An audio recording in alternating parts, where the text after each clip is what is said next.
pas des hommes. Notre secours vient de l'Éternel. Je ne sais pas dans quel état tu es venu ce soir, mais j'aimerais dire à une personne, le secours qui te vient ce soir, c'est pas un secours qui vient de la main des hommes, c'est un secours qui vient de Dieu. Parce que pour accepter que c'est un secours, tu ne peux pas te secourir toi-même. Le secours doit venir de l'extérieur. Le secours doit venir d'ailleurs. Bien-aimé, si une personne vient te secourir, est-ce que je peux prêcher ce soir?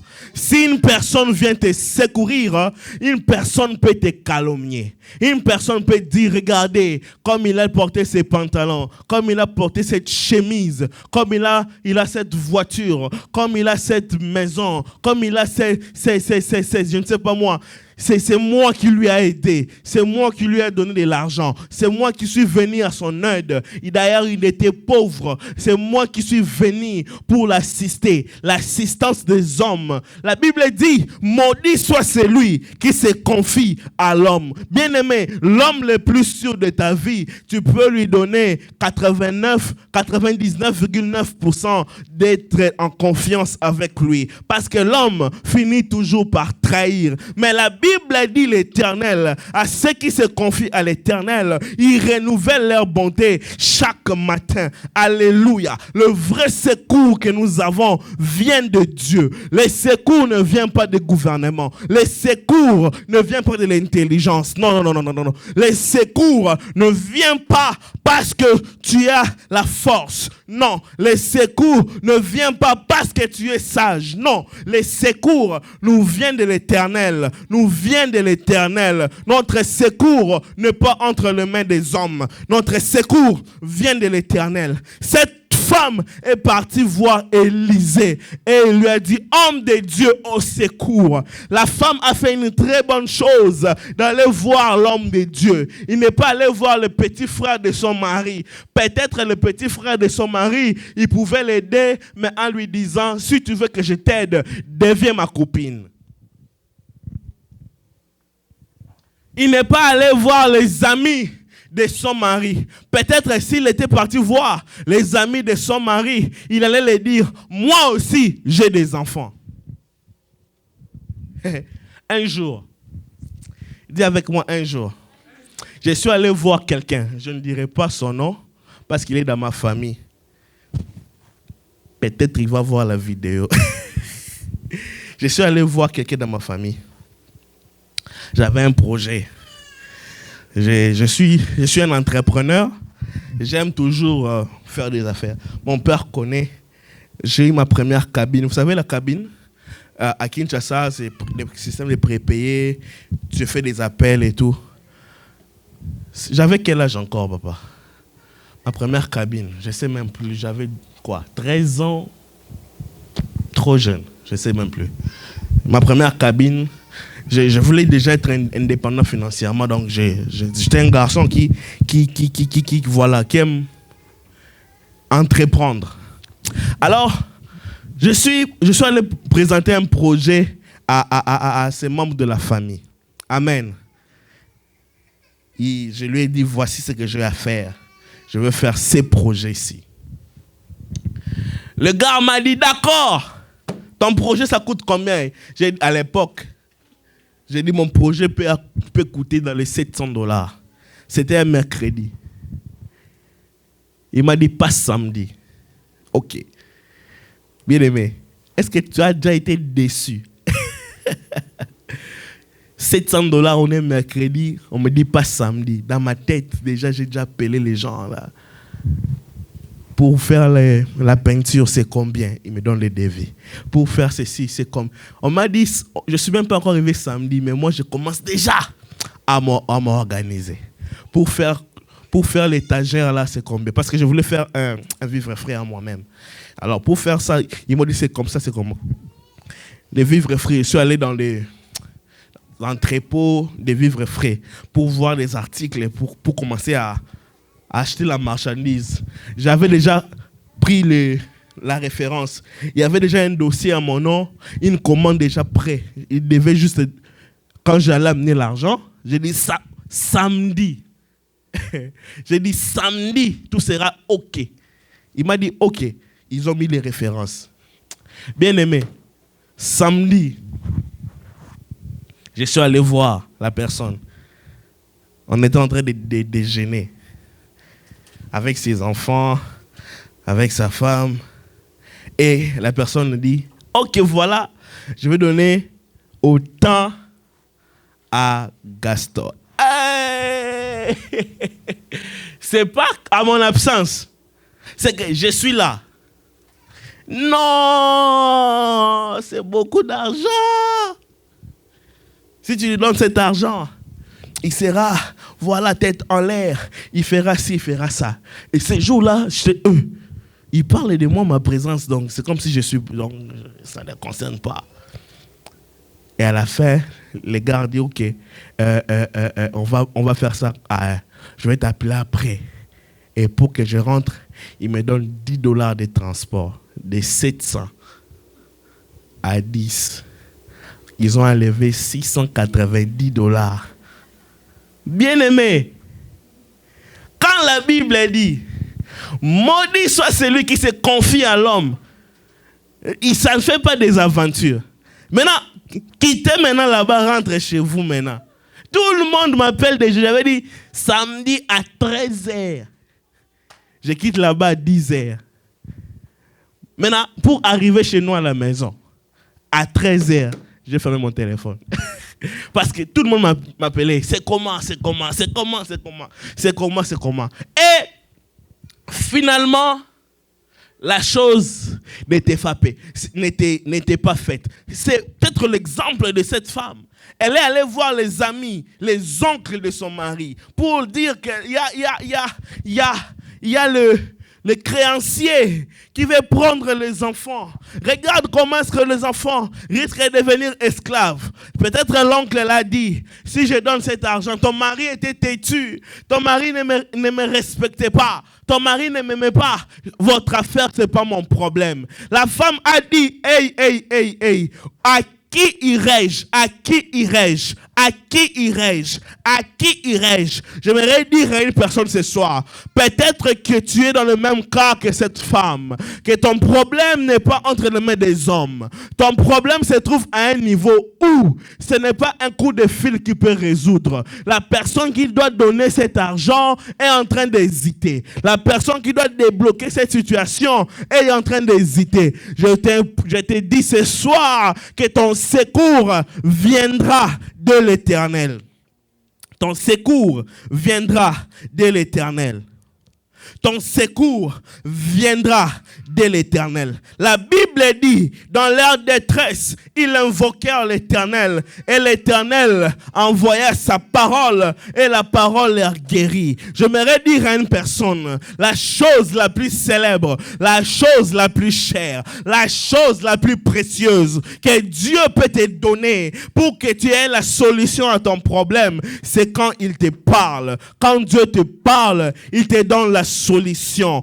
Oh, je reçois l'appel de Pierre. Pierre me dit, écoute, nous étions dans la barque avec Jésus. La barque était en train de bouger. Nous étions en train de penser que nous allons mourir. Mais heureusement pour nous, quand ça bougeait de tous côtés, quand le vent soufflait de tous côtés, heureusement pour nous que Jésus était présent pour calmer la tempête. J'aimerais dire à une personne ce soir, là où c'est compliqué, Jésus calme la tempête. J'aimerais dire à une personne ce soir, là où c'est compliqué, rassure-toi que Jésus calme la tempête. Même si c'est 3 ans d'attente, là où c'est compliqué, Jésus calme la tempête. Même si c'est 10 ans de mariage et sans enfant, j'aimerais dire à une femme que Jésus calme la tempête. Même si le papier de l'immigration n'est pas encore venu et que tu ne sais pas les 2 mois qui suivent comment tu vivras, j'aimerais dire à une personne ce soir que Jésus calme la tempête. Ça ne s'est pas fini là-bas. Paul m'appelle aussi. Paul me dit, écoute, un jour, j'étais en prison avec Silas, nous étions là-bas enchaînés et emprisonnés. Heureusement pour nous, nous étions en train de célébrer Dieu. Et dans la prison, le tout à coup de Dieu est arrivé. Dis pour moi chez ton voisin, voisin, ce soir, le tout à coup de Dieu, le tout à coup de Dieu va entrer dans mon problème. Va entrer dans mon problème. Parce que je célébrais. C'est lui qui règne au siècle de siècles, qui n'a point de commencement, qui n'a point de fin. Il s'appelle Jésus. Malgré mes problèmes, j'aurai un secours. J'aurai un secours. Mon secours ne viendra pas des hommes, mais mon secours viendra de l'Éternel. Est-ce que tu peux dire amen sur cette déclaration que tu as faite? David m'a fait aussi un SMS. David m'a dit, cher frère, tu parles bien, mais je te donne Psaume 121. J'ai dit à David, qu'est-ce que tu veux? J'ai pas trop de temps. Il me dit, ouvre seulement ta Bible et prends Psaume 121.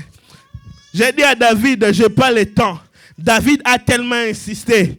Il me dit, toi, prends seulement la Bible et prends Psaume 121. J'ai dit à David, on n'a pas le temps. J'ai déjà parlé. Il dit, non, tu n'avances pas si tu ne parles pas des psaumes 121. J'ouvre ma Bible dans Psaume 121, le premier et le deuxième verset. La Bible dit, je lève mes yeux vers les montagnes, d'où me viendra le secours. Le secours me vient de l'Éternel qui a fait le ciel et la terre. J'aimerais dire à une personne, le secours de ta vie vient de l'Éternel. Les secours que tu attends viennent de l'Éternel. Les secours de ta vie viennent de l'Éternel. L'homme ne peut pas te donner la solution. Bien-aimé, l'homme ne peut pas guérir une maladie. Même les médecins, ils soignent. Mais l'homme qui guérit, c'est Jésus. Même les armes protègent, les armes donnent la force dans la guerre. Mais la personne qui donne la victoire dans un combat, c'est Jésus. J'aimerais dire que si tu as faim, le pain de vie, c'est Jésus. Si tu as soif, l'eau de vie, c'est Jésus. Si tu es en train de construire le rocher des âges, la pierre angulaire, c'est Jésus. Si tu cherches comment te protéger, les narcisses de Saron, c'est Jésus. J'aimerais dire à une personne, le bon berger, c'est Jésus. J'aimerais dire à une personne, la porte des brebis, c'est Jésus. Il est l'alpha et l'oméga, le commencement et la fin. Il est le même hier, aujourd'hui, éternellement. Ce qu'il fait, ça ne change pas.